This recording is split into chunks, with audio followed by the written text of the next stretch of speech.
Ayan guys, punta tayo dito sa may sigaan. Ito yung dahilan. Pupulutin natin itong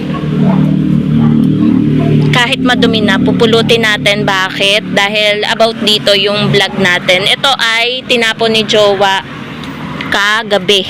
Kasi sabi ko baka pwede pa naman pakinabangan. Sabi niya hindi pwede at baka sumakit pa ang aking tiyan. So kukunin natin para guys ma-explain ko sa inyo kung bakit tinapon na siya. Hello sa inyo mga kasari, magandang hapon po sa inyong lahat. Kakauwi lang po namin ng kapatid ko, galing po kaming sementeryo, pero yung pag-uusapan po natin is about sa isang product na dineliver po sa akin ng Pure Gold. Papangalanan ko na. So, eto guys, nakita nyo naman sa unahan ng video na to na itinapon na to ni Jowa kagabi. Bali, ako kasi kahit nandito si Jowa, kapag kailangan ko ng, alam nyo na, ng kung anong gagawin dito sa item na to, talagang chinachat ko siya. Tinatamad kasi ako pumasok sa loob kahit nandyan siya. So, sabi ko, meron dito, chat ko sa kanya, merong gatas dito, UP na, tumatagas. Sabi ko ganyan. Sabi ko, baka anong pwedeng gawin dito, baka pwede pa nating magamit. Ayan nga guys, oh, actually, ayan, tumatagas siya ngayon. Alam nyo ang gatas na condense, lalo ang Alaska, ay mahal ang puhunan. Ayan, panay condensed milk na yung ating lamesa. Tumatahol lang guys ng tumatahol yung aso. So, lugi na po tayo dito mga kasari. Magkano po ang puhunan nito? Nasa 53 point something. 58 yung aking bentahan. So, magkano na lugi sa atin? 106 pesos. Kasi mga kasari, ang pangit na rin niya. So, meron din naman akong pagkakamali dahil minsan kasi may mga nade-deliver sa atin na mga UP-UP na, ganyan, na pwede pa naman nating ibenta sa mga kakilala natin, yung sa mga gustong bumili. So, ito, tinanggap ko tong item na to. Pagkatapos guys, dinisplay ko siya dito. Yan. Dito. Isa na nga lang yung natira sa atin na condense. Ayan, papakita ko sa inyo. Ayun. Yung color blue na nag-iisa. So, dinisplay ko to. And kagabi, nag-iikot-ikot yung mata ko. Nag-o-observe ako sa mga paninda, ganyan. So, napansin ko na may mga ngat-ngat siya ng mabait. Ayan, may mga ngat-ngat, diba? Sera-sera na, guys. Yung pinaka, ng condense. So, tapos nakita ko din, may mga tagas-tagas na siya ng condensed milk. So, kaya nga ako nag-chat kay Jowa. Sabi ko, baka pwede pa nating, ano kayang pwedeng mailuto dito or dessert na pwedeng gawin. So, lumabas siya ng bahay. Pagtingin niya, tumatagas nga. Ang ginawa niya, lumabas siya. Sabi ko, isa madadalhin yan. Ang ginawa niya, tinapon niya sa basurahan. Hindi pa nga umabot kasi hinagis niya lang. Kita nyo naman sa unahan ng video na to kung saan ko pinulot. Nasa medyo ganun pa yung sigaan namin. So, itinapon niya na. Sabi niya sa akin, ako nga nanghihinayang pa guys kasi baka pwede pa naman pakinabangan. Sabi ni Jowa, baka pa daw sumakit ang tiyan ko dito. Lalo pa daw talagang malugay dahil kapag sumakit ang tiyan, baka nga daw nadilaan ng mabait. So, ang inaano ni Jowa guys is yung kalusugan natin. So, may point naman siya. So, ang ginawa ko, pinabayaan ko na lang, sa isip ko na lang, mababawi ko naman.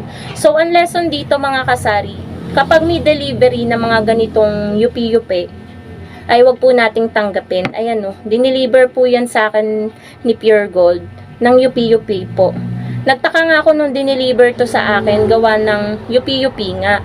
Hindi ko alam kung sa pagkaka-display or pinili talaga nila na i-deliver is yung mga yupi-yupi. So, ayun, sana next time ayusin naman yung mga item na i-deliver kasi ang mahal ng puhunan dito, lugi na talaga tayo dito. Magkano yung baka mga isang araw nating benta para mabawi lang yung ipinuhunan natin dito, 'di ba mga kasari? Kailangan natin ng 1,000 benta, kung 10%, mababawi natin yung puhunan dito. Pero kung sa iba talagang manghihinayang kasi ang mahal ng gatas na to. So, ang pinaka-lesson dyan, next time, ganun na yung gagawin ko. Kapag may mga yupi-yupi na ganito, ay hindi ko na i-accept.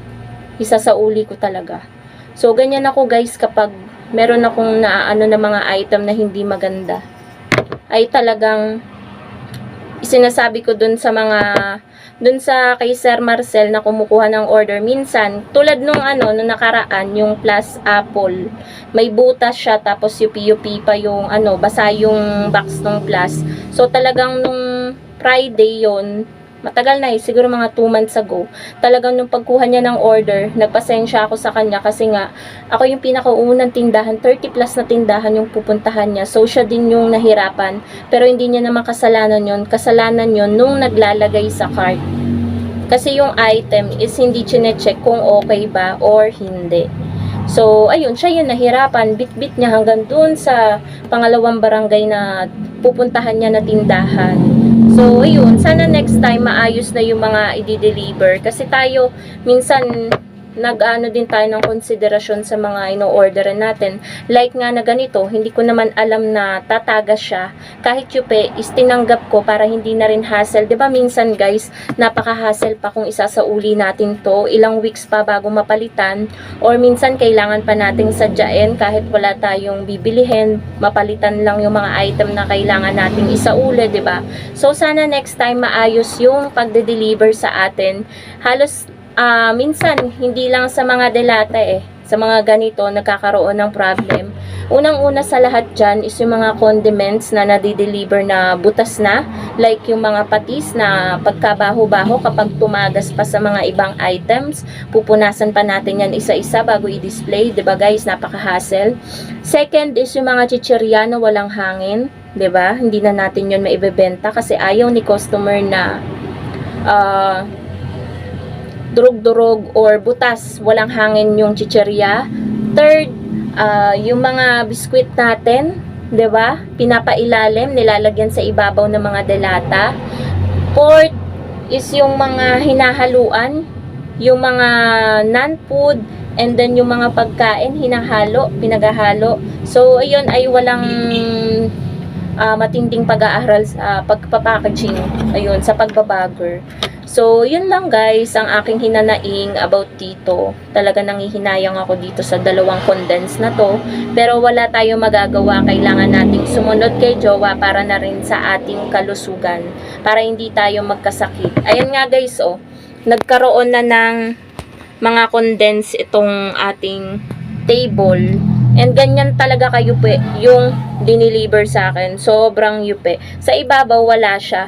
Pero ang tagal pa guys ng expiration nito. Hindi pa talaga siya next year pa.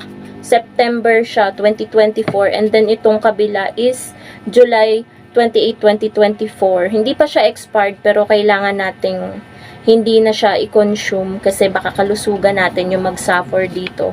So, ayun, lalo pang mapamahal yung ating gastusin kapag ito ay ginamit pa natin.